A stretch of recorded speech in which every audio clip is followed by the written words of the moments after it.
जय हिंद साथियों, आप सभी का स्वागत करता हूं आप सभी के अपने चैनल टारगेट सिलेक्शन में। साथियों, आज की इस वीडियो में यूपी पुलिस कांस्टेबल एग्जाम का जो ऑफिशियल सिलेबस है, उस ऑफिशियल सिलेबस के अकॉर्डिंग साथियों पूरे सिलेबस को कंप्लीट करेंगे, यानी कि हिंदी को, जीके जीएस यूपी जीके को, उसके अलावा मैथ को और साथियों रीजनिंग को, यानी कि सिलेबस के अकॉर्डिंग साथियों आज पूरे के पूरे सभी के सभी क्वेश्चंस लिए गए हैं। और मेरा मानना है, अगर आपको चेक करना है कि आपका सिलेक्शन हो सकता है या नहीं, तो इन हिंदी के 37 प्रश्नों में से कम 27 क्वेश्चन के ऊपर कीजिएगा, इससे कम आपका स्कोर ना जाने पाए। और साथियों जीके जीएस यूपी जीके में आपका स्कोर 16 से कम ना जा पाए, 16 के ऊपर ही जाना चाहिए। अगर ऐसा हो जाता है तो आपका यूपी पुलिस में बहुत आराम से साथियों सिलेक्शन हो जाएगा। और उसके बाद हम लोग मैथ के भी क्वेश्चंस देखेंगे और रीजनिंग के भी क्वेश्चंस देखेंगे। तो क्लास आपकी शुरू हो चुकी है और पहले नंबर का प्रश्न आपकी स्क्रीन पर आ चुका है कि हिंदी भाषा में कुल व्यंजन कितने होते हैं। साथियों बताइए, तो कितने व्यंजन होते हैं? 33 व्यंजन होते हैं। राइट आंसर आपका बी के साथ। हिंदी शब्दकोश में छा का क्रम किस वर्ण के बाद आता है? तो किसके साथियों बाद आता है? ये एग्जाम में प्रश्न आपसे पूछा जा चुका है, तो का के बाद आता है। उसके बाद देखिए, उसने पत्र लिखा, यहां पर रेखांकित शब्द है उसने, तो उसने का सर्वनाम भेद आपसे पूछा जा रहा है। साथियों बताइए, देखिए ये आपका पुरुषवाचक सर्वनाम है। कैसा सर्वनाम है? पुरुषवाचक सर्वनाम है। उसके बाद देखिए, गंगा हिमालय से निकलती है, इसमें रेखांकित शब्द साथियों क्या है? तो इसमें हिमालय जो है ना, ये रेखांकित शब्द, इसमें कारक आपसे पूछा जा रहा है। बताइए, देखिए हिमालय से गंगा निकलती है, यानी कि गंगा और हिमालय अलग अलग हो रहे हैं। तो जहां पर अलगाव होता है साथियों, वहां पर अपादान कारक होता है। तो जिनका आंसर, जिन लोगों ने भी यहां पर ऑप्शन नंबर सी का चयन किया है, तो बिल्कुल सही किया है। उसके बाद देखिए, निम्नलिखित में से कौन सी जातिवाचक साथियों संज्ञा है? बताइए। तो इसमें से देखिए, जातिवाचक संज्ञा आपसे पूछी जा रही कौन सी है? बताइए। तो जल्दी से करेंगे साथियों, इस क्वेश्चन का राइट आंसर बताइए। तो मजदूर शब्द की अगर बात करें, इसमें साथियों आपका जातिवाचक संज्ञा हो जाएगी। उसके बाद देखिए, परिमाणवाचक क्रिया विशेषण अव्यय साथियों इसमें से कौन सा है? तो यहां पर अगर बात करें, जो इतना शब्द है ये साथियों परिमाणवाचक क्रिया विशेषण अव्यय है। आंसर आपका सी के साथ जाएगा। मुख्य अतिथि के सम्मान में यह आयोजन किया गया, इस वाक्य में रेखांकित शब्द की अगर बात करें, तो सम्मान में क्या? सम्मान में कारक आपसे पूछा जा रहा है साथियों, बताइए। तो अगर बात करते, कहीं पर भी अगर में आ जाता है या कहीं पर भी पर आ जाता है, तो वहां पर साथियों अधिकरण में कारक हो जाता है। आप लोग ध्यान रखें, यानी कि मुख्य अतिथि के सम्मान में यह आयोजन किया गया, यहाँ पर सम्मान में कौन सा कारक है? तो अधिकरण है, ये आप लोग ध्यान रखें। चलिए, उसके बाद देखिए, अगले नंबर का प्रश्न आपकी स्क्रीन पर है कि अधिकरण कारक के चिन्ह आपसे पूछे जा रहे हैं साथियों, बताइए। तो अभी मैंने आपको बताए अधिकरण कारक के चिन्ह कौन कौन से होते हैं। एक तो में होता है और दूसरा पर होता है। तो यहाँ पर में पर कौन से ऑप्शन में है? ऑप्शन नंबर डी वाले में है।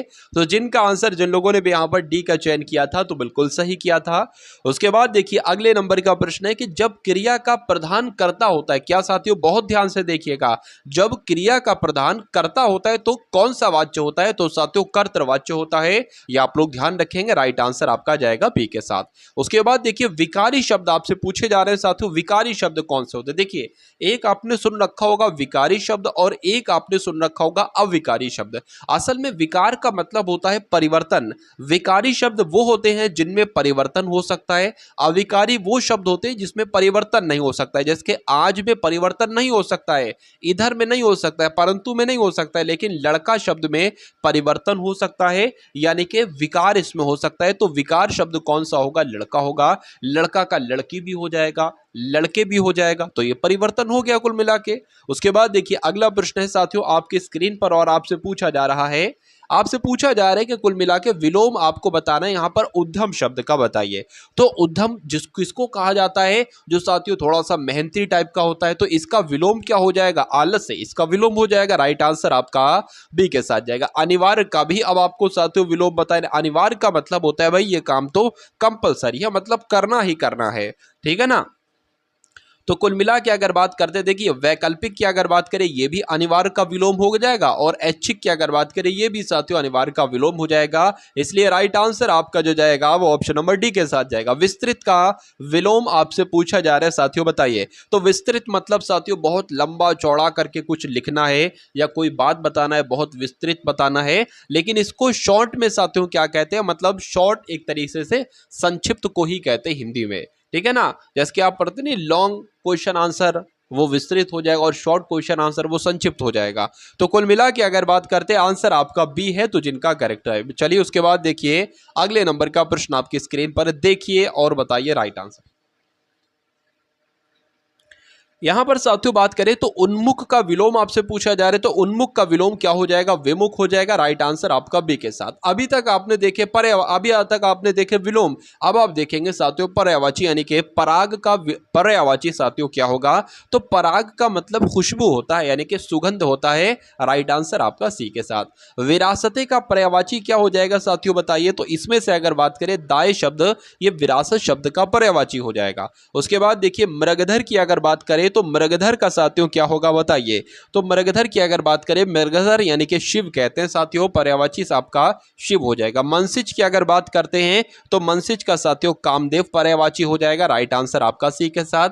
और घर का पर्यायवाची अगर बात करें तो साथियों क्या हो जाएगा, देखिए यहां पर अगर बात करें तो जो सबसे मुझे सही जवाब लग रहा है वो आपका क्या लग रहा है साथियों, डी लग रहा है। चलिए तो कुल मिला के डी आपका राइट आंसर हो जाएगा, यानी कि घर को गेह भी कहा जाता है। उसके बाद देखिए अगले नंबर का प्रश्न आपकी स्क्रीन पर है कि बहुब्रीहि समास का उदाहरण निम्नलिखित में से कौन सा है, बताइए।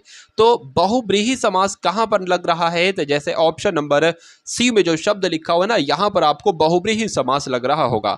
उसके बाद देखिए निम्नलिखित शब्द के लिए उपयुक्त समास का चयन कीजिए, यानी कि सुख और दुख में कौन सा समास साथियों आपको लग रहा है, देखिए और बताइए राइट आंसर आपका यहां पर क्या हो सकता है। चलिए देखिए जब भी बीच में क्या आ जाए, बीच में योजक चिन्ह आ जाए और ये एक तरीके से विलोम शब्द हो, तो वहां पर हमेशा द्वंद्व समास होता है, ये आप लोग ध्यान रखेंगे। राइट आंसर आपका ए के साथ। उसके बाद देखिए साथियों तत्सम शब्द वाला विकल्प बताइए, यानी कि 4 ऑप्शन आपके सामने हैं, इसमें से आपको बताना है तत्सम कौन सा शब्द। देखिए ये सारे के सारे तद्भव शब्द हैं, लेकिन ऑप्शन नंबर डी की जब हम बात करते हैं, यानी कि कृष्ण की जब हम बात करते हैं, तो ये आपका एक तत्सम शब्द हो जाएगा। उसके बाद देखिए सूचिका का तद्भव रूप आपसे पूछा जा रहा है, बताइए। तो सुई एक आपका तद्भव शब्द होता है, इसके तत्सम शब्द की अगर बात करें यानी कि सूचिका इसका तत्सम शब्द हो जाएगा। एक सिंपल सी बात आप लोग ध्यान रखेंगे। निम्नलिखित में से कौन सा व्यंजन संधि का उदाहरण है साथियों, बताइए। तो इसमें से व्यंजन संधि कौन सी है साथियों, सदाचार, यानी कि सदाचार में एक व्यंजन संधि है, ये आप लोग ध्यान रखेंगे। उसके बाद देखिए अगले नंबर का प्रश्न आपकी स्क्रीन पर है कि पितृधन अनुमति का सही संधि पद साथियों क्या हो सकता है, बताइए। तो क्या हो सकता है, पितृ अनुमति हो सकता है। राइट आंसर आपका जाएगा सी के साथ, यानी कि जैसे ऑप्शन नंबर सी में लिखा हुआ है वैसे पितृ अनुमति लिखा जाता है। उसके बाद देखिए रेखांकित शब्द की वर्तनी शुद्धि के लिए एक विकल्प आपको बताना है। क्या लिखा हुआ है साथियों, विश्लेषण करने पर ज्ञात हुआ कि वह उसकी अपनी रचना नहीं थी। तो यहां पर विश्लेषण गलत लिखा हुआ है। कैसे लिखा जाता है विश्लेषण सही तरीके से, तो जैसे आपका ऑप्शन नंबर बी में लिखा हुआ है, तो जिनका आंसर यहां पर ऑप्शन नंबर बी है, तो बिल्कुल सही हो जाता है भाई, बिल्कुल करेक्ट हो जाता है। अब आप देखिए साथियों आपको खाली जगह भरना है, यानी कि विकास के लिए आर्थिक विविधता आवश्यकता होती है या आत्मनिर्भरता आवश्यक होती है, सक्षमता या बहुलता आवश्यक होती है, बताइए। तो मैं कहूंगा साथियों विकास के लिए आर्थिक आत्मनिर्भरता आवश्यक होती है। राइट आंसर आपका जाएगा ऑप्शन नंबर बी के साथ भाई, बहुत बढ़िया, वेरी गुड क्लास। अब उसके बाद देखिए साथियों के मुंह की खाना, इसका मतलब आपसे पूछा जा रहा है, बताइए। यानी कि भोजन खा लेना, भाग जाना, हार जाना, तो हार जाने को कह सकते हैं साथियों मुंह की खाना, जिनका आंसर यहां पर सी तो बिल्कुल सही है। चलिए उसके बाद देखिए साथियों डपोर शंख क्या होता है, ये तो विशेष तरह का शंख या बेसिर पैर की बातें करने वाला। तो कुल मिला के जो कुछ लोग ऐसे होते हैं जो बेसिर पैर की बातें करते हैं, तो उनको डपोर शंख कहा जाता है। क्या कहा जाता है, डपोर शंख कहा जाता है। उसके बाद देखिए साथियों अगला प्रश्न आपकी स्क्रीन पर है, यहां पर आपको बताने कौन सा गलत है, यानी कि ये ए वाला गलत है, बी वाला गलत है, सी वाला गलत है, बताइए क्या इसका राइट आंसर हो। यानी कि इसमें कोई दिक्कत नहीं है, तो डी आपको ऑप्शन चुनना होगा। चलिए कोई दिक्कत नहीं, बहुत बढ़िया भाई। देखिए मेरा भाई जिसका शादी कल है, यहाँ पर जिसका शादी कल है घर गया, तो जिसकी शादी कल है घर गया ये होना चाहिए था। तो कहां पर त्रुटि आपको लग रही है? ऑप्शन नंबर ए वाले में कौन सा प्रत्यय हिंदी भाषा में बहुवचन के रूप में जाना जाता है साथियों, बताइए। देखिए यहां पर अगर बात करें कौन सा प्रत्यय हिंदी भाषा में बहुवचन के लिए जाना जाता है, तो जो ओ शब्द है ना, ओ, क्योंकि यही इसी से तो साथियों, जिसके अगर बात करें नदी शब्द की तो नदियों बन जाएगा, पहाड़ शब्द की पहाड़ों पहाड़ों बन जाएगा, ठीक है ना। यही तो एक ऐसा शब्द है तो जिसमें प्रत्यय अगर ये रूप में लग जाए ना तो हिंदी भाषा में बहुवचन शब्द का रूप बन जाता है साथियों, इसके ही द्वारा। उन्मेष में किस उपसर्ग का प्रयोग हुआ है साथियों, बताने की कोशिश कीजिए। तो उन्मेष की अगर बात करते हैं यहाँ पर उद हलंत वाला उद शब्द उपसर्ग का साथियों प्रयोग होगा। आंसर आपका बी के साथ जाएगा। रौद्र रस का स्थायी भाव क्या है साथियों, बताइए। चलिए, तो रौद्र रस का स्थायी भाव क्या है साथियों? क्रोध है। क्या क्रोध है? राइट आंसर आपका जो जाएगा वो ऑप्शन नंबर ए के साथ जाएगा। उसके बाद देखिए, जिस छंद में 4 चरण और प्रत्येक चरण में 16 मात्राएं होती हैं उसको साथियों क्या कहा जाता है? तो उसको चौपाई कहा जाता है, जहां पर 16 मात्राएं आपको दिख जाएं। उसके बाद देखिए अगला प्रश्न है, जेते तुम तारे तेते नभ में ना तारे, इस काव्य पंक्ति में दिए गए विकल्पों में सही अलंकार आपको बताना है, बताइए। तो कुल मिला के अगर बात करें, जेते तुम तारे तेते नभ में ना तारे, यहां पर साथियों दो शब्द, ठीक है ना, एक जैसे दो बार आए हैं, तो यहां पर कुल मिला के यमक अलंकार हो जाएगा। तो कुल मिला के अगर बात करें, बाघ और बकरी एक घाट पानी पीती हैं, वाक्य का शुद्ध रूप आपसे पूछा जा रहा है। तो बाघ बकरी एक घाट पर पानी पीती हैं नहीं आएगा, गलत हो जाएगा। बाघ और बकरी एक घाट पर पानी पीते हैं ये सही लग रहा है। बाघ और बकरी एक ही घाट पर पानी पीते नहीं, बाघ और बकरी पानी पीते हैं, गलत। तो कुल मिला के शुद्ध वाक्य आपका जो होगा वो ऑप्शन नंबर बी वाला जाएगा भाई। बहुत बढ़िया, वेरी गुड क्लास। उसके बाद देखिए साथियों, जो इंद्र पर विजय प्राप्त कर चुका हो उसको क्या कहा जाता है? उसको इंद्रजीत कहा जाता है। उसके बाद देखिए प्रथम विधि। तो अब साथियों आपके सामने यहाँ पर सामान्य ज्ञान के प्रश्न शुरू हो चुके हैं, जीके के, जीएस के, यूपी जीके के और कुछ करंट अफेयर अगर हो सके तो वो भी साथियों यहाँ पर क्वेश्चंस हम लोग देखेंगे। तो हिंदी में बताइएगा आपका कितना स्कोर रहा। उसके अलावा आप सामान्य ज्ञान देखिए, इन 37-38 क्वेश्चन जो सामान्य ज्ञान के होंगे इसमें से 16 से 17 का स्कोर आपका होना चाहिए। इससे कम आपका स्कोर अगर हुआ तो समझ लीजिएगा साथियों। चलिए, तो पहला प्रश्न आपकी स्क्रीन पर है सामान्य ज्ञान का कि प्रथम विधि निर्माता साथियों कौन थे, बताइए। तो नाम इनका आप लोग ध्यान रखेंगे। मनु की अगर बात करें तो ये प्रथम विधि निर्माता थे। आर्य शब्द का शाब्दिक अर्थ क्या होता है साथियों? तो आर्य शब्द का शाब्दिक अर्थ क्या होता है? श्रेष्ठ कह लो या कुलीन कह लो, राइट आंसर आपका भी के साथ। भारत के राज्य चिन्ह में प्रयुक्त होने वाले शब्द यानी कि सत्यमेव जयते किस उपनिषद से लिया गया है? तो साथियों ये तो मुंडका उपनिषद से लिया गया, मुंडका उपनिषद से लिया गया है, राइट आंसर आपका एक के साथ। अंकोर वाट का मंदिर साथियों बहुत आपने नाम सुना होगा, ये किस देश में है? तो ये तो कंबोडिया में। कहां पर है ये साथियों? कंबोडिया में। उसके बाद देखिए भीमबेटका ये किसके लिए जानी जाती है, बात बताइए। तो अगर बात करें साथियों गुफाओं के शैल चित्र के लिए जानी जाती है ये भीमबेटका। अगला प्रश्न देखिए बहुत तेजी के साथ यहां पर मैं चल रहा हूं, मैं चाहता हूं कम से कम समय में आपको ज्यादा से ज्यादा कंटेंट दे दूं और ऐसा कंटेंट दे दूं जो आपके एग्जाम में आपको डायरेक्ट देखने को मिले। भारत में चारबाग शैली का प्रथम मकबरा साथियों कौन सा है? तो जो हुमायूं का मकबरा है यही चारबाग शैली का प्रथम मकबरा है, आप लोग ध्यान रखेंगे। उसके बाद देखिए अकबरनामा साथियों किसने लिखा? ये बहुत बार आपके एग्जाम में पूछा जा चुका है और अबुल फजल, आपको मालूम भी होगा कि अबुल फजल के द्वारा ही अकबरनामा लिखा गया।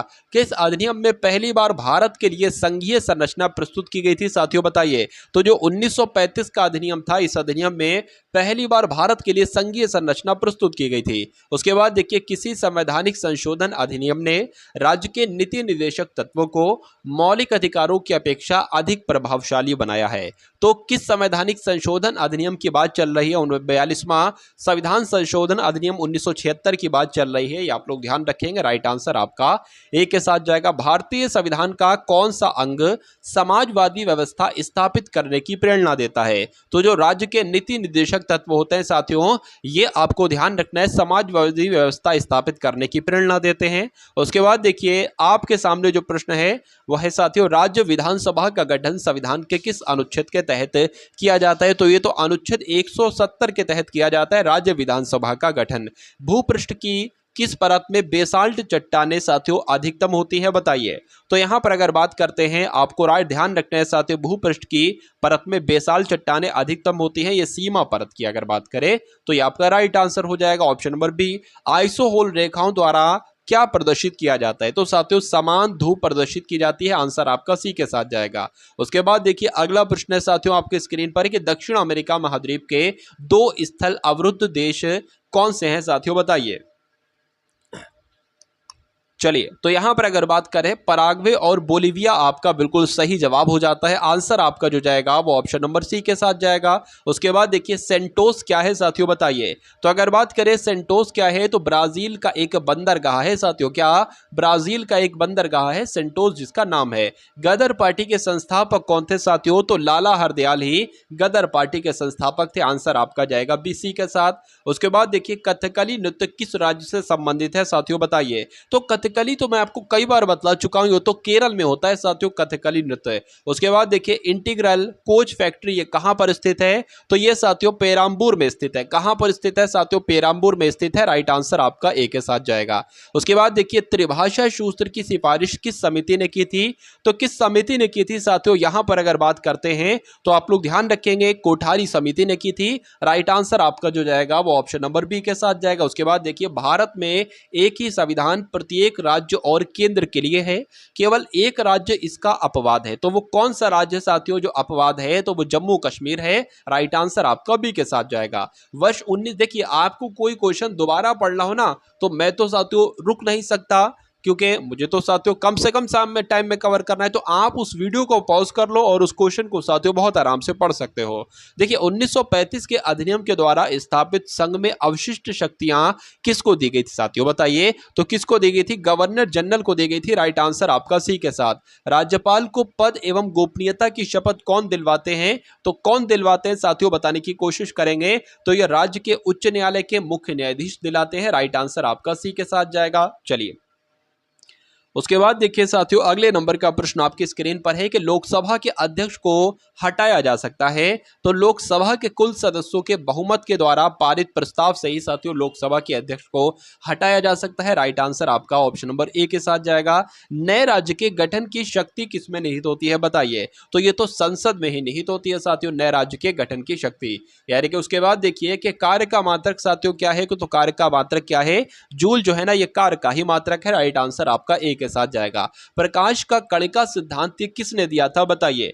तो प्रकाश का कणिका का सिद्धांत साथियों कणिका का सिद्धांत किसने दिया था? ये तो न्यूटन ने दिया था। इसलिए सही जवाब आपका ऑप्शन नंबर सी हो जाता है। निम्नलिखित में से कौन सा नियम इस कथन को वैध ठहराता है कि द्रव का ना तो सृजन किया जा सकता है और ना ही उसका विनाश किया जा सकता है? तो यह बात तो साथियों कौन सा नियम के द्वारा कही जा सकती है? ऊर्जा संरक्षण के नियम के तहत ही कही जा सकती है। राइट आंसर आपका ए के साथ जाएगा। मानव शरीर का भार होता है साथियों, बताइए। तो मानव शरीर का भार अधिकतम जो होता है वो ध्रुवों पर होता है। कहां पर होता है? ध्रुवों पर होता है। राइट आंसर आपका ऑप्शन नंबर ए हो जाता है। भाई बहुत बढ़िया, वेरी गुड क्लास। अब उसके बाद देखिए अगला प्रश्न आपकी स्क्रीन पर आपसे पूछा जा रहा है कि जब कुएं से पानी की बाल्टी को ऊपर खींचते हैं तो हमें प्रतीत होता है कि बाल्टी पानी की सतह से ऊपर भारी हो गई है या पानी की सतह से ऊपर हल्की हो गई है? नहीं। बाहर आकर स्थिर खो बैठी? नहीं। बाहर आकर उसके द्रव्यमान वृद्धि हुई? नहीं। यानी कि कुल मिला के राइट आंसर आपका ऑप्शन नंबर ए के साथ जाएगा। उसके बाद देखिए निम्नलिखित में कौन एक अस्थायी कण है साथियों, बताइए। तो न्यूट्रॉन की अगर बात करें, न्यूट्रॉन साथियों एक अस्थायी कण है। आंसर आपका सी के साथ जाएगा। परमाणु के नाभिक में निम्नलिखित में से कौन कौन से कण होते हैं? तो प्रोटॉन होता है और साथियों न्यूट्रॉन होता है। राइट आंसर आपका ऑप्शन नंबर ए के साथ जाएगा। आधुनिक आवर्त नियम का प्रतिपादन साथियों किसने किया था? तो किसने किया था? हेनरी मोसले ने किया था। इसलिए जिनका आंसर यहां पर ऑप्शन नंबर डी है तो बिल्कुल सही हो जाता है। मेंडलीफ की आवर्त सारणी के तत्वों के वर्गीकरण का आधार साथियों क्या है, बताइए। तो क्या आधार है? परमाणु आयतन इसका आधार है। सही जवाब आपका सी के साथ जाएगा। किस खनिज से रेडियम प्राप्त किया जाता है, बताइए। तो किससे रेडियम प्राप्त किया जाता था? तो बताने की कोशिश करेंगे। तो पिच ब्लेंड से अगर बात करें साथियों इस खनिज से रेडियम प्राप्त किया जाता था। अगर क्वेश्चन आपके एग्जाम में आ जाए तो आंसर आपको लगा देना है। उसके बाद देखिए साथियों भोज्य विषाक्तता के लिए इनमें से कौन सा जीवाणु उत्तरदायी है? तो कौन सा जीवाणु साथियों आप लोग ध्यान रखेंगे? क्लोस्ट्रीडियम बोटुलिनस की अगर बात करते हैं ये जीवाणु उत्तरदायी है। राइट आंसर आपका बी हो जाता है। उसके बाद देखिए कोशिकीय व आणविक जीव विज्ञान केंद्र कहां पर स्थित है, बताइए। तो ये कहां पर स्थित है? ये तो साथियों हैदराबाद में स्थित है। राइट आंसर यहां पर आपका जो होगा वो ऑप्शन नंबर किसके साथ जाएगा? डी के साथ जाएगा। एडवर्ड जेनर ने इनमें से किसकी खोज की थी? तो साथियों आप लोग ध्यान रखेंगे, चेचक टीके की खोज की थी। क्या चेचक टीके की खोज किसने की थी साथियों? एडवर्ड जेनर ने की थी, आप लोग ध्यान रखेंगे। उसके बाद देखिए साथियों, अगले नंबर का क्वेश्चन है कि कवक इनमें से कैसा जैविक कारक है, बताइए। तो कैसा साथियों जैविक कारक है? परजीवी जैविक कारक है। राइट आंसर आपका ए के साथ जाएगा। अब यहाँ पर साथियों आपके सामने कुछ क्वेश्चंस रीजनिंग के होंगे और कुछ क्वेश्चन साथियों मैथ के होंगे।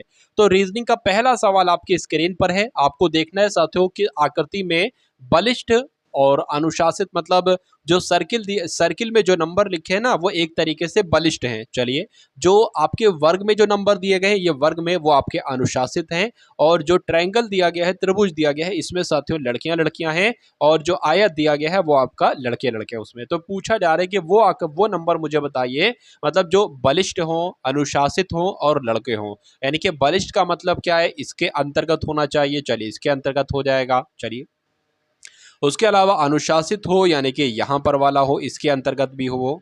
ठीक है, इन तीनों के अंतर्गत। और लड़का हो, लड़का कहाँ अगर बात करें तो ये वाला हो जाएगा साथियों, लड़का। तो अब मुझे एक ऐसा नंबर बताइए जो इन तीनों के अंतर्गत आता है। तो साथियों ऐसा एकमात्र नंबर 2 है जो इन तीनों के अंतर्गत आता है। ठीक है ना? तो साथियों 2 आपका राइट आंसर हो जाएगा, जो कि आपका ऑप्शन नंबर बी में है। भाई बहुत बढ़िया, वेरी गुड क्लास। अब उसके बाद देखिए अगले नंबर का क्वेश्चन आपके स्क्रीन पर आ चुका है, देखिए और साथियों बताइए कि इस क्वेश्चन का राइट आंसर आपका क्या हो सकता है। तो यहां पर अगर बात करें कि यदि किसी कूट लिपि में SPARK को TQBSL लिखा जाता है तो FLAME को क्या लिखा जाएगा? तो यहाँ पर साथियों लेटर पोजिशनिंग करा लीजिए। S जो होता है ना वो 19 पर होता है, P आपका 16 पर होता है, S 19 पर होता है, P 16 पर होता है, A 1 पर होता है, R 18 पर होता है, K 11 पर होता है। उसी प्रकार अगर बात करें T आपका 20 पर होता है, Q 17 पर होता है, B 2 पर होता है और S 19 पर होता है, L 12 पर होता है। यहाँ पर अगर साथियों बात करते हैं कितने की बढ़ोतरी हो रही, ये एक बार आप लोग साथियों देखिए। 19 से यहाँ पर 20 हुआ है, ठीक है, 16 से यहाँ पर साथियों 17 हुआ है, 11 से 12 हुआ, मतलब सब में एक एक एक बढ़ रहा है। तो इस प्रकार से अगर बात करें साथियों, F होता है 6 पर, 7 पर क्या होता है? G होता है, L के बाद क्या होता है? M होता है, फिर यहाँ पर B हो जाएगा, फिर यहाँ पर N हो जाएगा, फिर यहाँ पर साथियों F हो जाएगा। तो ऐसा GMBNF कहाँ पर लिखा हुआ आपको दिख रहा है? ये तो ऑप्शन नंबर ए में आपको दिख रहा है। तो यही आपका बिल्कुल सही और सटीक जवाब हो जाता है। उसके बाद देखिए कि यदि नीले का अर्थ है हरा, हरे का अर्थ है सफेद, और सफेद का अर्थ है काला, और काले का अर्थ है लाल, लाल का अर्थ है पीला, तो कच्चे केले का रंग कैसा होगा? कच्चे केले का रंग साथियों हरा होता है, और यहां पर बताया गया है कि हरे का अर्थ होता है सफेद। तो सफेद आपके इस प्रश्न का बिल्कुल सही जवाब हो जाता है। भाई बहुत बढ़िया, वेरी गुड क्लास। अब उसके बाद देखिए अगले नंबर का प्रश्न है कि नीचे एक पासे की दो स्थितियां आपको दी गई हैं। यहां पर अगर बात करें जब संख्या 3 नीचे हो, मतलब 3 के अपोजिट आपसे पूछे जा रहे हैं। यहां पर देखिए 3 कहां पर है? 3 का अपोजिट आपसे पूछा जा रहा है। 3 आपको इस वाली में आपको दिख रहा होगा, ठीक है ना? उसके अलावा 3 आपको यहां कहीं दिख रहा है, कहीं नहीं दिख रहा है। अच्छा, 3 के जो इधर उधर है ना, वो एक तो 5 है और एक 2 है, और यहां पर भी 5 है और 2 है। अगर ऐसी कंडीशन आ जाए, पूछा जाए इस वाले के विपरीत कौन से कितने नंबर होंगे, और ये जो 2 पोजीशन आपको दी जाए वो अगले पासे में भी हों, ये और ये साथियों किधर गया? ये 3 है ना, ये 2 और 5, तो 2 और ये हो गई, ये 5 ये हो गई, तो कुल मिला के 3 का विपरीत जो होगा वो 4 होगा। तो 4 आपका इस प्रश्न का बिल्कुल सही जवाब हो जाता है। भाई बहुत बढ़िया, वेरी गुड क्लास। उसके बाद देखिए अगले नंबर का प्रश्न कि गुप्तचर का संबंध मुखबिर से है तो संवाददाता का संबंध किससे होता है? देखिए जो गुप्त सूचनाएं लाता है उसको एक तरीके से गुप्तचर कहते हैं, मुखबिर कहते हैं। संवाददाता का काम क्या होता है साथियों? समाचार देना, ठीक है ना? तो संवाददाता का संबंध समाचार से हो जाएगा। राइट आंसर आपका जाएगा सी के साथ। उसके बाद देखिए अगले नंबर का प्रश्न है कि जैसे साथियों 18 का संबंध 30 से है, वैसे ही 36 का संबंध किससे होगा? ये आपसे पूछा जा रहा है। 64 से, 66 से, 54 से, या साथियों 62 से। तो देखिए मुझे ऐसा लग रहा है कि जब इसमें 2 हम प्लस करेंगे तो ये आपका 36 हो जाएगा, और जब ये 36 हो जाएगा तो इसमें से हम 6 माइनस कर देंगे, ये आपका 30 आ जाएगा। उसी प्रकार से 36 दूना कितना हो जाएगा? 72 हो जाएगा। तो 72 में भी साथियों 6 माइनस कर देंगे, कितना आ जाएगा? 66 आ जाएगा। देखिए क्या 66 ऑप्शन में है? तो बिल्कुल 66 ऑप्शन में है, ऑप्शन नंबर बी वाले में है, और यही आपका बिल्कुल सही जवाब हो जाता है। उसके बाद देखिए अगले नंबर का प्रश्न आपकी स्क्रीन पर है। इसकी बात करते हैं साथियों, यहाँ पर देखिए ये ACEG लिखा हुआ है तो इससे आपको NPRT बनाना है। ADGJ लिखा हुआ है, इससे आपको साथियों क्या बना सकते हो? ए वाला ऑप्शन, बी वाला ऑप्शन, सी वाला ऑप्शन, या साथियों डी वाला ऑप्शन। देखिए इसकी लेटर पोजीशनिंग करें तो ए 1 पर आता है, सी 3 पर आता है, ई 5 पर आता है और जी 7 पर आता है। उसी प्रकार साथियों एन 14 पर आता है, पी 16 पर आता है, आर 18 पर आता है, टी आपका 20 पर आता है। ठीक है ना? तो कुल मिला के देखिए ये 1 से साथियों 14 हुआ यानी कि 13 बढ़ाया गया है, 13 से 16 हुआ है 13 बढ़ाया गया है, 5 से 18 हुआ यहाँ पर भी 13 और यहाँ पर भी साथियों 13। तो इसमें भी साथियों 13-13 ही बढ़ाना पड़ेगा आपको और हमको। तो देखिए साथियों देखिए यहाँ पर अगर साथियों बात करते हैं जब ए में 13 बढ़ाएंगे तो क्या आ जाएगा, ए में 13 बढ़ाएंगे साथियों तो एन आ जाएगा, ए में 13 बढ़ाएंगे एन आ जाएगा। और यहाँ पर साथियों अगर बात करते हैं सी में 13 बढ़ाया पी आया है तो डी में 13 बढ़ाएंगे साथियों क्या आ जाएगा, क्यू आ जाएगा। तो एन क्यू एक तो यहाँ पर है और एक साथियों यहाँ पर है। यहाँ पर जी में 13 बढ़ाया था तो टी आया था ना, तो यहाँ पर भी जी में 13 बढ़ाएंगे तो टी आएगा, तो टी तो साथियों इस ऑप्शन में है। तो कुल मिला के यही आपका बिल्कुल सही जवाब हो जाता है। उसके बाद देखिए अगले नंबर का प्रश्न है साथियों, यहां पर अगर बात करें दिए गए विकल्पों में से उस विकल्प का चयन कीजिए जिसमें दी हुई संख्याओं का समूह प्रश्न में दी हुई संख्याओं के समूह के समान हो। यानी कि जो संबंध 3, 7, 15 में है वही संबंध क्या इसमें है या इसमें है या इसमें है या इसमें, किस में है साथियों बताइए और दीजिए सही जवाब आपका यहां पर क्या हो सकता है। देखिए यहां पर साथियों जो बढ़ाया गया है ना वो 4 बढ़ाया गया है, यहां पर जो बढ़ाया गया वो 8 बढ़ाया गया है, तो 4 और 8 का मामला आना चाहिए। यहां पर तो 4 बढ़ाया गया है लेकिन यहां पर भी 4 बढ़ाया गया, नहीं हो सकता आंसर उस पे। उसके बाद अगर बात करते हैं यहां पर 4 बढ़ाया गया, यहां पर 10 बढ़ाया गया, ये भी नहीं होगा। यहां पर अगर बात करें 4 बढ़ाया गया है और यहां पर क्या 8 बढ़ाया गया, तो बिल्कुल साथियों यहां पर 8 बढ़ाया गया है, इसलिए यही आपका बिल्कुल सही जवाब हो जाता भाई। बहुत बढ़िया, वेरी गुड क्लास। चलिए उसके बाद देखिए साथियों कथन आपके सामने है और कथन में आपसे क्या कहा जा रहा है कि नीली टाई हमें अपने स्टाफ को दूसरों से अलग पहचानने में मदद करेगी। चलिए एक कंपनी में एक सुझाव दिया गया है, ये एक कंपनी में एक सुझाव दिया गया है कि नीली टाई अगर हम पहनेंगे तो हमें अपना स्टाफ को दूसरों से अलग पहचानने में मदद मिलेगी। अब इसमें अवधारणाएं हैं, आपको देखना है साथियों कौन सी अवधारणा सही है कौन सी गलत है। कंपनी को अपने स्टाफ को पहचानने की जरूरत है, बिल्कुल साथियों जरूरत है, तभी तो टाई नीली टाई के बारे में बताया जा रहा है। उसके बाद लिखा हुआ नीली टाई नवीनतम फैशन है, इससे हमें कोई मतलब नहीं है फैशन है या नहीं है, तो कुल मिला के ये निहित भी नहीं है। तो कुल मिला के पहला वाला आपका साथियों जो अवधारणा है वो बिल्कुल सही हो जाएगी, इसलिए सही जवाब आपका जो जाएगा वो ऑप्शन नंबर ए के साथ जाएगा भाई। बहुत बढ़िया, वेरी गुड क्लास। उसके बाद देखिए अगले नंबर का प्रश्न आपकी स्क्रीन पर है कि एक बस पुरुषों तथा उसकी उनकी आधी संख्या के बराबर महिलाओं को लेकर दिल्ली से मेरठ जाती है। मतलब यहां पर मेल और फीमेल की बात की गई, मेल यानी कि पुरुष, फीमेल मतलब लेडीज औरतें स्त्रियां।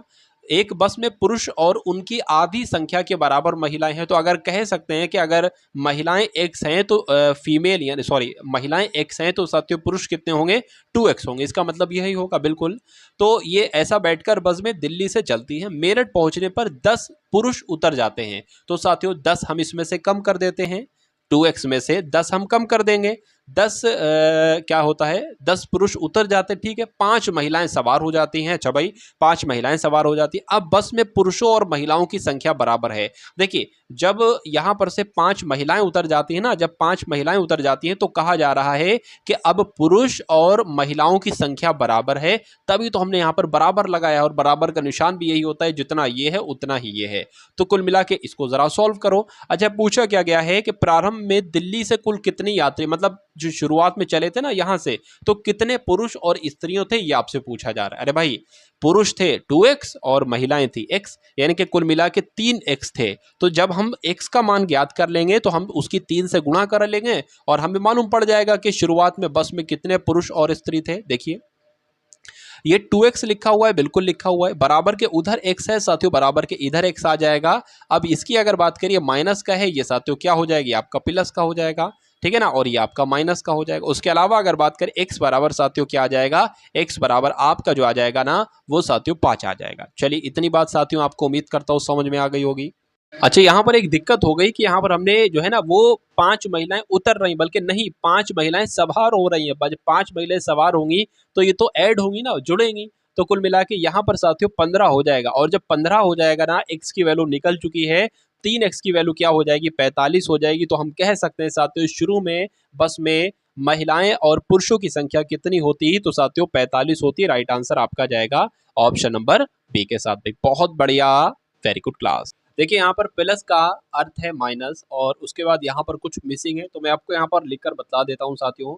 जब भी इस टाइप का क्वेश्चन आता है ना कुछ मिसिंग हो ही जाता है। देखिए प्लस की अगर बात करें तो प्लस की जगह पर साथियों आपको माइनस लिखना है, और अगर माइनस आ जाता है माइनस की जगह पर आपको गुणा लिखना है, और गुणा अगर आ जाता है तो गुणा की जगह पर आपको साथियों क्या लिखना है, गुणा की जगह पर आपको एक सेकेंड, हाँ, अगर साथियों गुणा आ जाता है ना तो गुणा का मतलब हो जाता है भाग। गुणा का मतलब क्या हो जाता है, गुणा का मतलब साथियों हो जाता है भाग। ये आप लोग यहाँ पर एक तरीके से ध्यान रखेंगे।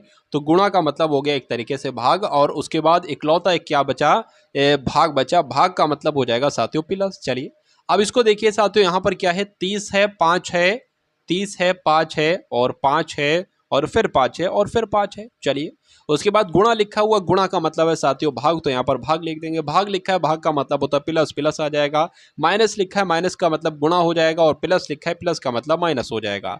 अब अगर बात करें 5 का 5, 5 छंग आपका 30 हो जाएगा, 6 प्लस 5 पंजे 25 हो जाएंगे, 25 माइनस 5 यानी कि 6 प्लस कितना आ जाएगा, 20 आ जाएगा, यानी कि साथियों 26 आपके इस प्रश्न का बिल्कुल सही जवाब हो जाता है। उसके बाद देखिए अगले नंबर का प्रश्न है। यहां पर अगर बात करें निम्नलिखित शब्दों का सार्थक क्रम आपको बताना है क्या होगा, और फिर साथियों क्रम भी आपको बताना है। चलिए अब सबसे पहले मुझे ये देखिए, सबसे पहले क्या चीज होगी, सबसे पहले मिट्टी ही तो आएगी साथियों, तो 3 नंबर सबसे पहले आ जाएगा।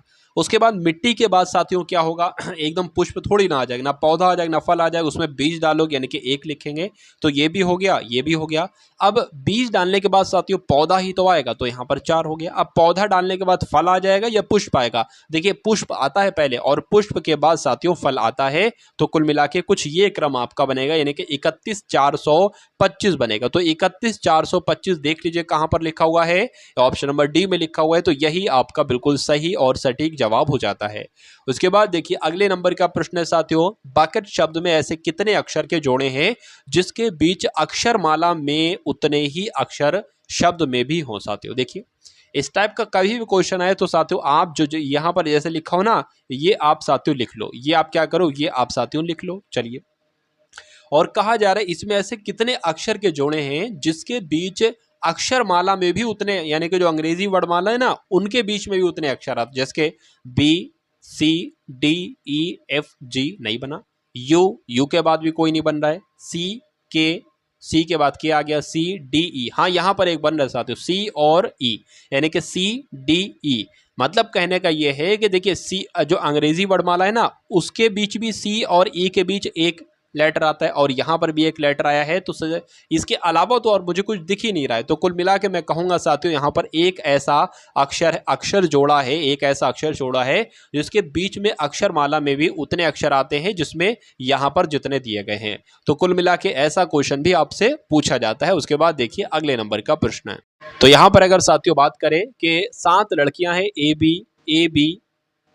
ए जो है ना वो बी की कतार में बैठी है, ए जो है ना बी की कतार में बैठी है। उसके बाद लिखा हुआ है, यहाँ पर कुछ मुझे लग रहा है मिसिंग है, यहाँ पर ये लिखा होना चाहिए साथियों 7 लड़कियां A B C D E F G एक कतार में बैठी है, तो हो सकता हो ये यही लिखा हो। उसके बाद साथियों क्या लिखा हुआ है, उसके बाद यहाँ पर से जो आपका क्वेश्चन शुरू हुआ है ना, कुछ यहाँ पर साथियों दिक्कत है भाई, दिक्कत है।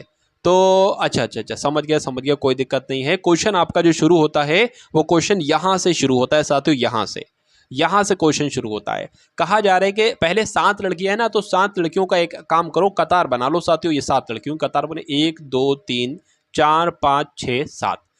यहाँ पर क्या लिखा हुआ, ए और डी के बीच में बैठी है सी, तो मान लेते ए यहाँ पर है और डी यहाँ पर है, ए और डी के बीच में बैठी है सी, तो इतना काम आपने कर लिया, ठीक है ना। उसके बाद लिखा हुआ एफ और जी के बीच में बैठी है ई, एफ और क्या लिखा हुआ, एफ और यहाँ पर फिर से कुछ गड़बड़ी हो गई साथियों, बी जो है ना डी और एफ के बीच में बैठी है, तो यदि ए, तो कुल मिला के साथियों यहाँ पर कुछ टाइपिंग मिस्टेक हो गई है। चलिए कोई दिक्कत नहीं, इसलिए इस क्वेश्चन को हमें कर देना होगा स्किप। अब उसके बाद देखिए अगले नंबर का प्रश्न कि एक निश्चित संहिता कोड में 975 को लिखा जाता है थ्रो अवे गार्बेज, 528 को लिखा जाता है साथियों गिव अवे स्मोकिंग, 213 को लिखा जाता है स्मोकिंग इज हार्मफुल। तो उस संहिता यानी कि कोड में गिव का मतलब क्या होगा। अब आप एक काम करिए, गिव आप देखिए कहां पर लिखा हुआ है, तो गिव यहां पर लिखा हुआ है, और गिव के कोड क्या है, गिव के कोड साथियों ये है, यानी कि गिव का कोड हो सकता हो 5 हो सकता हो 2 हो सकता हो 8 हो। तो ये पता करने के लिए हमें अवे का कोड और स्मोकिंग का कोड मालूम करना होगा। किसका कोड मालूम करना होगा, अवे का कोड मालूम करना होगा, उसके अलावा साथियों स्मोकिंग का कोड भी हमें मालूम करना होगा। चलिए, तो अवे का कोड कैसे मालूम करेंगे? देखिए, एक तो अवे यहाँ पर है, यानी कि इसमें भी अवे का कोड होगा, और एक अवे यहाँ पर है, यानी कि इसमें भी कोड होगा। तो देखिए इसमें कौन सा नंबर बिल्कुल मैच है, तो 5 नंबर मैच है, यानी कि अवे का कोड हो जाएगा 5। तो अब अगर बात करें, ये उत्तर नहीं हो सकता, ये उत्तर नहीं हो सकता। उसके बाद अगर बात करें स्मोकिंग का कोड क्या होगा, स्मोकिंग का कोड इसमें है और स्मोकिंग का कोड इसमें है। देखिए 2 यहाँ पर भी, 2 यहाँ पर भी है, यानी कि स्मोकिंग का कोड हो जाएगा 2। तो अब साथियों उत्तर आपका ये भी नहीं हो सकता। अब बचा क्या? गिव का कोड हो गया 2, अवे का कोड हो गया, सॉरी गिव का कोड क्या हो गया? 5 हो गया, अवे का कोड 2 हो गया। तो इसमें सॉरी गलत बोल दिया मैंने, ये अवे का कोड है ना 5, तो अवे का कोड हुआ है साथियों 5 और स्मोकिंग का कोड हुआ है 2। तो गिव बचा है यहाँ पर और यहाँ पर 8 बचा है। तो गिव का कोड क्या होगा साथियों? 8 होगा। और 8 कौन से ऑप्शन में है साथियों? ऑप्शन नंबर ए में है। तो यही आपका बिल्कुल सही जवाब हो जाता है। उसके बाद देखिए अगले नंबर का क्वेश्चन आपकी स्क्रीन पर है, देखिए और बताइए साथियों सही जवाब आपका क्या होगा। सी की आय बी की आय से 20% अधिक है और बी की आय ए की आय से 25% अधिक है। तो पूछ रहे हैं सी की आय ए की आय से कितने प्रतिशत अधिक होगी। देखिए यहाँ पर बात की गई 3 लोगों की, ए की, बी की और सी की। अगर साथियों बात करें, मान लीजिए ए की आय हम 100 मान लेते हैं और यहाँ पर क्या कहा जा रहा है? यहाँ पर कहा जा रहा है, क्या कहा जा रहा है कि बी की आय सी की आय, सी की जो आय है ना, सी की आय बी की आय से 20% अधिक है। तो 20% अधिक है, तो बी की आय ए की आय से 25% अधिक है, ये यहाँ पर कुल मिला के कहा जा रहा है। तो बी की आय पता क्या हो जाएगी? 125 बी की आय हो जाएगी और 150 साथियों सी की आय हो जाएगी, क्योंकि कहा गया है कि सी की आय बी की आय से 20% अधिक है। तो 125 से अगर 150 करोगे तो 20% की ही यहाँ पर बढ़ोतरी होगी। और बी की आय ए की आय से 25% अधिक है साथियों, बी की आय ए की आय से, तो कुल मिला के साथियों 25% अधिक हमने यहाँ पर कर दी और यहाँ पर हमने 20% अधिक कर दी। ठीक है ना? तो अब पूछा यह जा रहा है कि सी की आय ए की आय से कितने प्रतिशत अधिक है। तो सी की आय ए की आय से कितने प्रतिशत अधिक है? साफ साफ साथियों 50% अधिक है। इसलिए सही जवाब आपका जो जाएगा वो ऑप्शन नंबर बी, यानी कि 50% के साथ ही जाएगा। उसके बाद देखिए साथियों अगले नंबर का प्रश्न आपकी स्क्रीन पर बताइए। एक व्यक्ति अपनी आय का 15% खाने पर खर्च करता है, वह शेष में से 1100 दान दे देता है और जो शेष बचता है उस शेष भाग का 12.5% मनोरंजन पर खर्च करता है तथा अंत में उसके पास जो है ना वो 3500 रुपए शेष बचते हैं। तब उसकी कुल आय आपको बताने। देखिए इसको हम ऑप्शन की मदद से करेंगे। किससे? ऑप्शन की मदद से करेंगे। मान लीजिए साथियों 7000 रुपए उसकी कुल आय है। अब इसने 15% साथियों खाने पर खर्च कर दिया, तो अब उसके पास कितना बचेगा? अगर मैं आपको बताऊं तो उसके पास कितना बचेगा साथियों? इन 2 जीरो से ये 2 जीरो कट जाएंगे। 85 की गुणा सरा 7 से करो साथियों, 7 पंजे आपका 35 हो जाएगा, 7 सत्ते 49, 7 अठे आपका 56 हो जाएगा। तो यहाँ पर 59 आ जाएगा।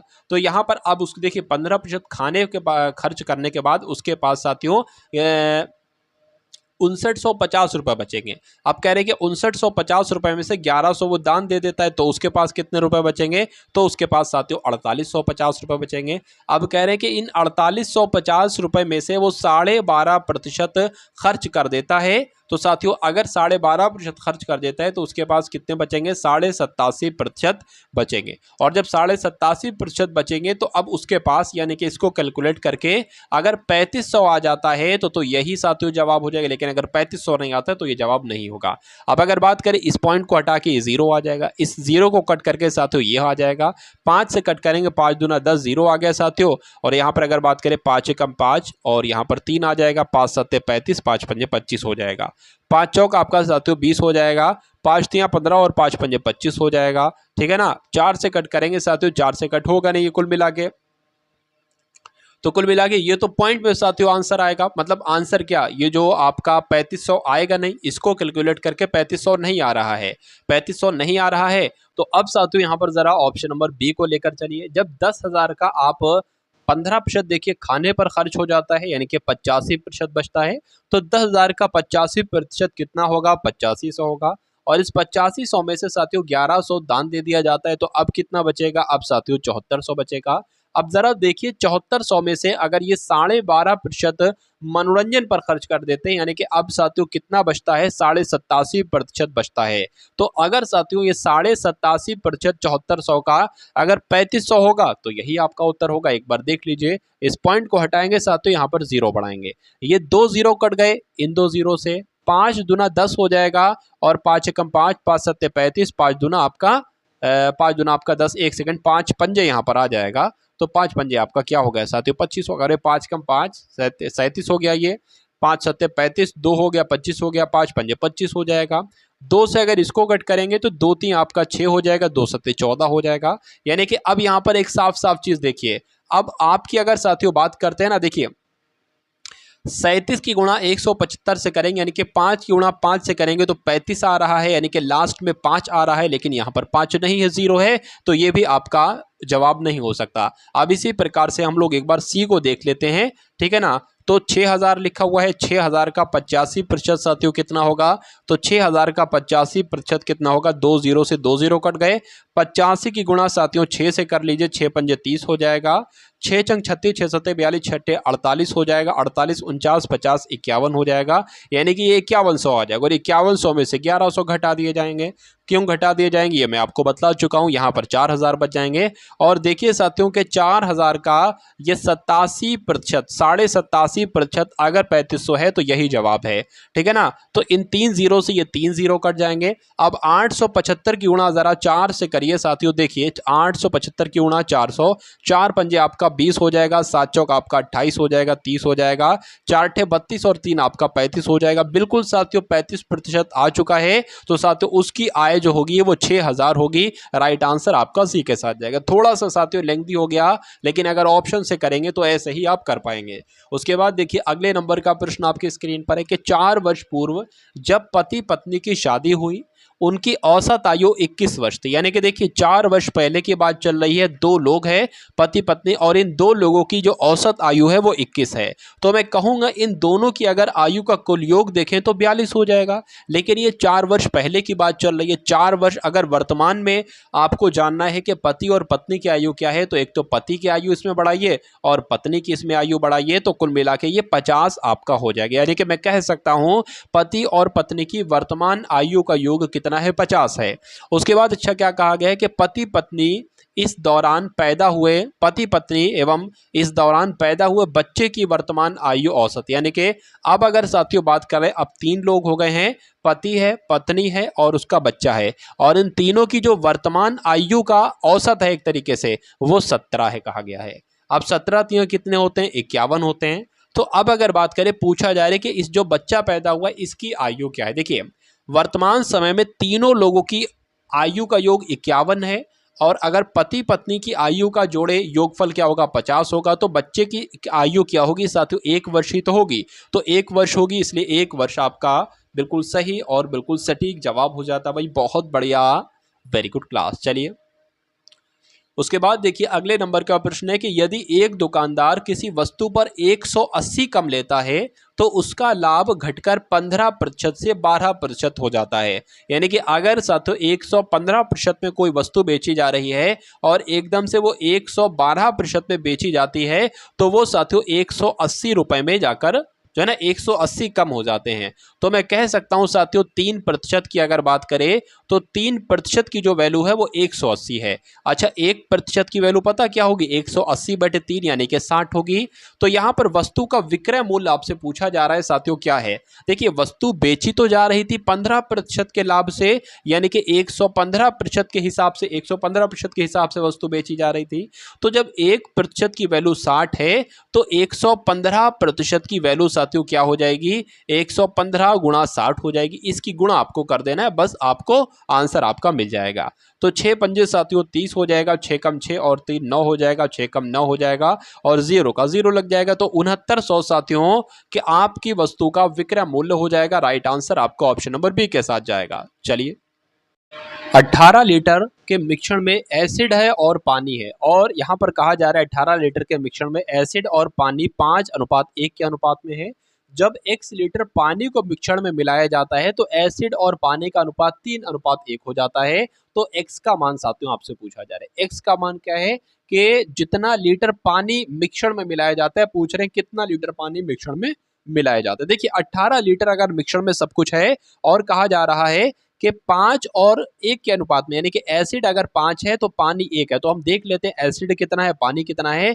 तो एसिड पता करने के लिए 18 लिखेंगे, ये जितना पानी है उसका अनुपात लिखेंगे और नीचे इन दोनों का जोड़ लिख देंगे, 6 आ जाएगा। तो 6 3 18 हो जाएगा, 3 पंजे साथियों 15 हो जाएगा। यानी कि मैं कह सकता हूं कि अगर एसिड साथियों, क्या अगर एसिड कितना है यहाँ पर बताया नहीं कि मैंने निकाला है, एसिड अगर 15 है तो पानी यहाँ पर साथियों कितना हो जाएगा, 3 हो जाएगा, पानी साथियों 3 हो जाएगा। अब यहाँ पर कहा गया है कि 15 साथियों मैंने बताया है 15 एसिड है और 3 लीटर पानी है, यानी कि जब इसमें x लीटर पानी मिलाया जाता है तो इसमें x लीटर मैंने पानी मिला दिया, तो कहा जा रहा है इनका अनुपात 3:1 हो जाता है, यानी कि 3:1 हो जाता है। तो इस x की वैल्यू आपको निकालना है इस पूरे को कैलकुलेट करके। 15 एकम 15 हो जाएगा, ठीक है। 3 की 3 से करेंगे, 3 3 9 हो जाएगा, प्लस आपका 3x हो जाएगा। अब ये 15 9 उधर है ना बराबर के, इधर आएगा तो 15 माइनस 9 हो जाएगा और 15 माइनस 9 साथियों कितना बचेगा, 6 बचेगा, यानी कि 3x बराबर साथियों 6 बचेगा और x बराबर क्या बचेगा, 2 बचेगा, क्योंकि x बराबर 6/3 हो जाएगा। 3 एकम 3, 3 दूना 6, 2 आ जाएगा। तो कुल मिला के साथियों राइट आंसर आपका किस ऑप्शन के साथ जाएगा, ऑप्शन नंबर 2 के साथ जाएगा। और जिनका आंसर यहाँ पर ऑप्शन नंबर 2 है तो बिल्कुल करेक्ट भाई, बहुत बढ़िया, वेरी गुड क्लास। उसके बाद देखिए अगला प्रश्न आपकी स्क्रीन पर बताइए। यहां पर अगर बात करें, एक नल है ए, किसी टंकी को 12 मिनट में भर सकता है और उसमें एक छिद्र भी है। अच्छा, छिद्र की वजह से नल को टंकी को भरने में 8 मिनट और अधिक लगते हैं, ठीक है। तो भरी टंकी अगर मान लीजिए है तो उस छिद्र को अगर वो सिर्फ खाली करे तो वो खाली कितने समय में कर देगा, ये आपसे कुल मिलाकर यहां पर पूछा जा रहा है। देखिए अगर हम ऐसा मान लें, क्या अगर हम ऐसा मान ले साथियों कि ए की अगर बात करें तो ए तो 12 मिनट में भर रहा है, लेकिन एक उसमें छिद्र है, उसकी वजह से ए को टंकी भरने में जो है ना वो 8 मिनट एक्स्ट्रा लग रहे हैं। तो अगर हम ये मान ले कि अब ए भर रहा है लेकिन बी एक छिद्र है, बी क्या है, बी एक छिद्र है, तो वो साथ में खाली भी करता जा रहा है। तो अब इसको भरने में कितना टाइम लग रहा है, 8 मिनट अधिक लग रहा है, यानी कि पहले 12 मिनट ए को लग रहे थे, तो अब ए माइनस बी, यानी कि ए तो भर रहा है लेकिन बी खाली भी कर रहा है, छिद्र है एक, तो इसको 8 मिनट एक्स्ट्रा लग रहे हैं, यानी कि ये 12 + 8 20 हो जाएगा। चलिए, तो अब आपको एक ऐसा नंबर निकालना पड़ेगा जो कि 12 के पहाड़े में भी है, 20 के पहाड़े में भी है, तो साथियों वो 60 है। 12 पंजे 60 हो जाएगा, 20 तियां कितना हो जाएगा, 60 हो जाएगा। अब अगर बात करें, अब मैं कह सकता हूं कि ए 1 मिनट में 5 लीटर पानी भरता है, तो जब ए 1 लीटर में 5 लीटर पानी भरता है तो साथियों अगर इसमें से 2 घटाएंगे तभी तो ये 3 आएगा ना।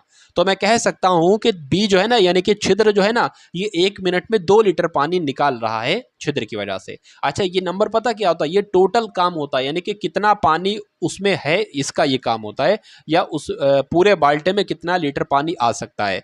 तो इसमें यह कहा जा रहा है कि अगर भरी टंकी है, यानी कि मान लीजिए किसी टंकी में 60 है पानी, तो अगर उसको छिद्र खाली कर रहा है तो कितने समय में खाली कर पाएगा। ये छिद्र 1 मिनट में 2 लीटर पानी निकाल रहा है, तो 2 लीटर पानी निकाल रहा है तो इसको पूरे पानी निकालने के लिए 30 मिनट भी तो लगेंगे, तो 30 मिनट ही तो लगेंगे, इसलिए सही जवाब आपका जो जाएगा वो ऑप्शन नंबर सी के साथ जाएगा भाई, बहुत बढ़िया, वेरी गुड क्लास। अब उसके बाद देखिए अगले नंबर का प्रश्न आपकी स्क्रीन पर बताइए। यहां पर देखिए अगर बात करें कि किसी निश्चित राशि पर 2 वर्षों के लिए 2 वर्षों में लिया गया चक्रवृद्धि ब्याज 153 है और समान राशि, मतलब वही राशि है और वही अवधि है और वही ब्याज है, यानी कि सेम ब्याज है, कि दर पर लिया गया साधारण ब्याज 150 है, तो ब्याज की दर आपसे पूछी जा रही है।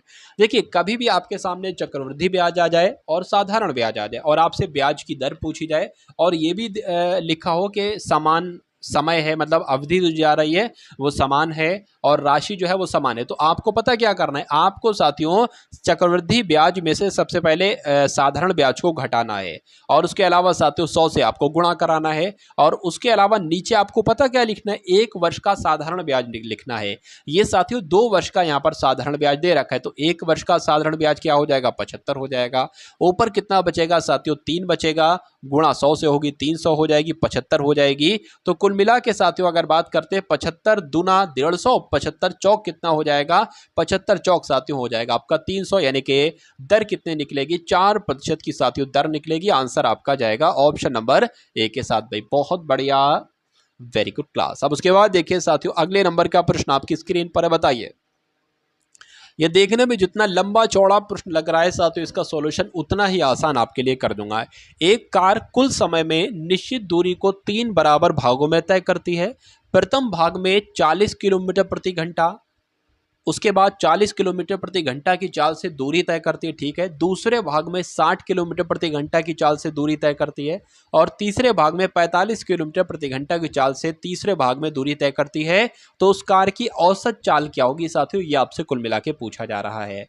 देखिए औसत चाल यहाँ पर पूछी जा रही है और 3 तरह की यहाँ पर चालें दे रखी हैं। तो अगर हम बात करें कि आप औसत चाल कैसे निकालेंगे, इन तीनों चालों को साथियों जोड़ दो। तो इन तीनों चालों को जब आप जोड़ दोगे और उससे भाग कर दो 3 से। 3 से क्यों करेंगे, क्योंकि 3 चालें हैं यहाँ पर। तो इसको जोड़ेंगे साथियों, आपके सामने यहाँ पर क्या आ जाएगा, यहाँ पर आपके सामने 5 आ जाएगा, और अगर बात करें 10 हो गया, ये आपका 14 हो जाएगा, ठीक है ना। कितना हो गया, 14 हो गया, बटे में साथियों 3 आ जाएगा, 3 एकम 3, 3 चौक आपका 12 हो जाएगा, ठीक है ना। 3 चौक आपका कितना हो जाएगा साथियों, 3 चौक एक तरीके से 12 हो जाएगा। यहाँ पर देखिए जो आंसर आपका आएगा ना, वो किस में आएगा साथियों, वो आपका जो आंसर आएगा वो एक तरीके से पॉइंट में आंसर आएगा। तो 3 चौक 12 हो गया, 2 बचा ये 25 हो गया, 3 7 21, 3 अट्ठे आपका 24 हो गया। अब बचा एक आपका पॉइंट यहाँ पर लगाएंगे, 0 बढ़ाएंगे, 3 3 आपका 9 हो जाएगा, फिर एक बचेगा, फिर 3 3 9 हो सकता है। तो कुल मिला के 48.33 प्रति किलोमीटर प्रति घंटा ये आपकी क्या निकलेगी, ये औसत चाल निकलेगी। यानी कि यही आपका बिल्कुल सही और सटीक जवाब हो जाता है भाई। बहुत बढ़िया, वेरी गुड क्लास। चलिए अब यहाँ पर देखिए साथियों, देखिए यहाँ पर अगर बात करते हैं ना कि इस क्वेश्चन का राइट आंसर आपका क्या होगा। अब कहा जा रहा है कि एक मोटर बोट जिसकी बहाव के साथ, देखिए एक मोटर बोट जिसकी बहाव के साथ अगर चाल देखी जाए तो 56 किलोमीटर प्रति घंटा है, लेकिन अगर बहाव के विपरीत वो चल रहा हो तो उसकी चाल 40 किलोमीटर प्रति घंटा आ जाती है।